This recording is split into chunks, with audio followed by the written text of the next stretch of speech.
You got the touch. You got the power.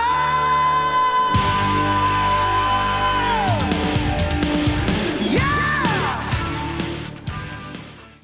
Hello and welcome to But I Digress, the vlog where sometimes my mouth goes faster than my brain. I am your host, Nathan, call me Nate Marchand. So, originality. That is something everyone in the creative world is striving for these days, but I'm going to be honest with you, your plots can never be original. Now, hold on there. Some of you are going to X off this video just because I said that, but hold your horses and hear me out. I said your plots couldn't be original. Your stories can be original. Now, there is a difference. A story is the actual characters and setting and content of a particular tale that you are telling. That all can be original, but as for plot, which is the actual conflict that's inherent in the story and the structure of the story, all of that, none of that can be original because there are only 9 kinds of plots and they encompass every story ever written, so no matter how hard you try, you're never going to come up with any one that's new. Your story is going to fall into one of those plot structures or perhaps several of those plot structures. So, you may as well get used to that. Now, what are those 9 plots? Well, I'm glad you asked because today's episode and a future episode will be dedicated to it. Why 2? Well, I'm trying to keep these videos a little bit shorter and I wanted to make sure I could focus on each one and not have to rush through it to make sure I get all 9 in. So, with all of that in mind, let's get started. Number 1, we have character versus character. That's about as basic as it gets, folks. Need an example? Think of your favorite story right now, and I promise you, it probably involves some sort of element of character versus character. Because just about every story ever written involves a character being opposed by another character in some way, shape, or form. If you can think of an example of a story where that doesn't happen, please let me know, because I can't think of any off the top of my head. So, if you're writing a story, and you have your protagonist, and you need to create conflict in order to have a story, what's the easiest way to do it? Pit him up against another character. It could be your story's villain, it could be the villain's henchman, it could be someone who is standing in front of the protagonist in line at the supermarket. Because the easiest way to create conflict is to have characters butt heads with each other. Interpersonal conflict creates story. Number 2, character versus self. This is internal conflict. This is where the character is not only being opposed by something outside of himself, like another character or whatever else is in his way in the story, but also by things within himself. It could be any sort of mental or emotional issue that he's dealing with. It could be depression, a lack of self-confidence. It could be guilt, any sort of thing. Now, this is difficult to do as a standalone plot, because if you don't have external conflict going on, it can make the story kind of boring. If it's just internal conflict, trust me, I know. My story in The Day After is primarily internal conflict, so I had to put the external conflict into it in order to keep it interesting. But character versus self is a great complementary plot to whatever else is going on, because you can interlink the internal conflict that your character is having with everything else that is going on around him. And it can help him to grow, can help him to overcome those things. It gives your story even more depth than it just being a simple story of good versus evil or him fighting another character. Now, I can think of a few examples of this off the top of my head. You have Peter Parker from Spider-Man, who is plagued with guilt over the death of his uncle because he feels responsible for it. And because of that, it compels him to be Spider-Man and to make good by his aunt and all the other characters that he knows, and to use his powers to help as many people as he can, because he doesn't want to waste the opportunity that he's been given with his new abilities, as he did when it came to protecting his uncle. A classic example of this, at least in my interpretation of the play, would be Shakespeare's Hamlet. Now, because Hamlet is halted and tarries in killing his uncle to avenge his father because of his sense of morality, because he's constantly questioning, is this the right thing to do?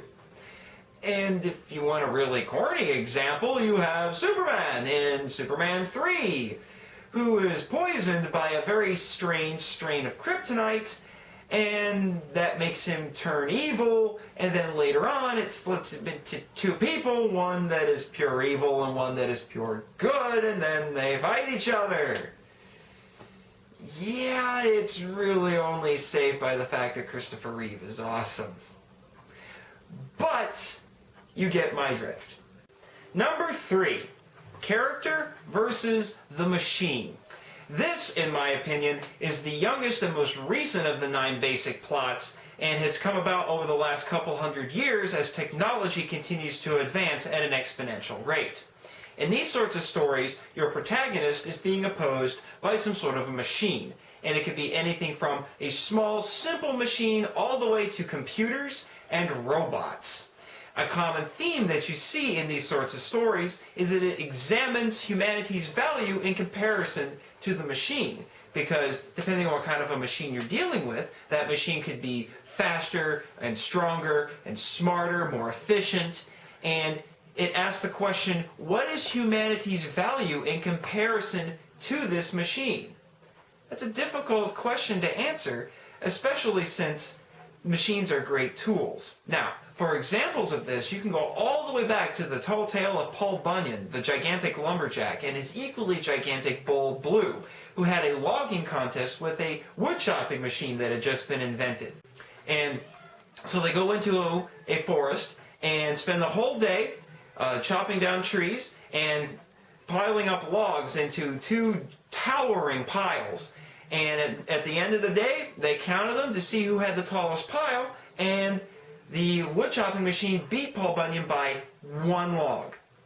Or if you want an example of a computer as an antagonist, look no further than the classic example of Hal from 2001: A Space Odyssey. He's cold and he's calculating and cares about nothing but completing his mission, and he decides that the 2 astronauts on the ship with him are a hindrance to that mission and must be eliminated. I'm sorry, Dave. I can't do that. Need I say more? Or you have movies like The Terminator or The Matrix that feature killer robots as the antagonists, who have decided that they are superior to humanity, and in turn humanity must be subjugated or wiped out. And then you have Isaac Asimov's classic book, I, Robot, a collection of short stories chronicling mankind's relationship with robots, and how humanity affects those robots, but more specifically how the robots affect humanity. And I might add, it also introduced readers to the 3 laws of robotics, which have been reused by many authors writing about robots ever since. But I digress. Number 4, character versus setting. These are the stories where the environment and everything in it, from the animals to the climate to the weather, is the antagonist. This is where you get your man versus nature stories that show how powerless man is in the face of a hurricane or an earthquake, but also how powerful man is in his determination to survive against the harsh environment that he has been put into. You also see this sort of plot used in post-apocalyptic stories where some sort of a disaster has ravaged the world and has changed it and has forced the characters to change their lifestyles or to battle against some sort of new element that's been introduced to the world. You know, in the case of a nuclear war, it could be nuclear fallout, or if it's a disease, the characters are constantly trying to make sure that they don't get infected, or maybe they're trying to find a cure for it. Now, if you want some examples of the classic man versus nature stories, then you have the classic novel Robinson Crusoe by Daniel Defoe, where a man is stranded on an island and he battles against the elements and is determined to survive, so he learns how to hunt and how to make shelter. You also have a TV show like Lost that is about the survivors of a plane crash that have been marooned on an island where a lot of very bizarre things start happening. Don't get me started on the finale. I could go on for hours about it, and I'm sure you could too. Or you also have movies like The Grey, where, again, it's about survivors of a plane crash, except instead of being marooned on an island, they're marooned in the Alaskan wilderness in the middle of winter and are battling that harsh environment while also being stalked by a very nasty pack of wolves. Or you have The Perfect Storm, where the opposition is a hurricane. Now, if you want an example of a post-apocalyptic setting, then you have the movies like Mad Max, where there's been a nuclear war, which has changed the environment. It's also eliminated a lot of resources like water, so people are fighting over them constantly.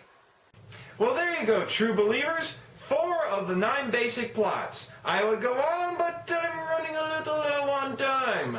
So, unfortunately, you're going to have to deal with the 3 words I dreaded the most as a child growing up watching cartoons.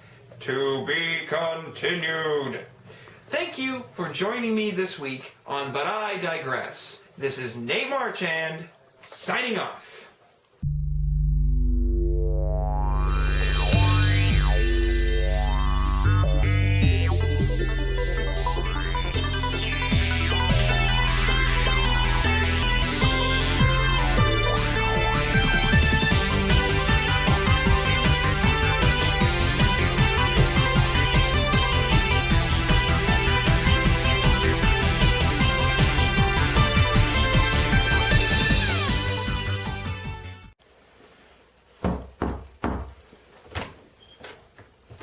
Nathan Marchand.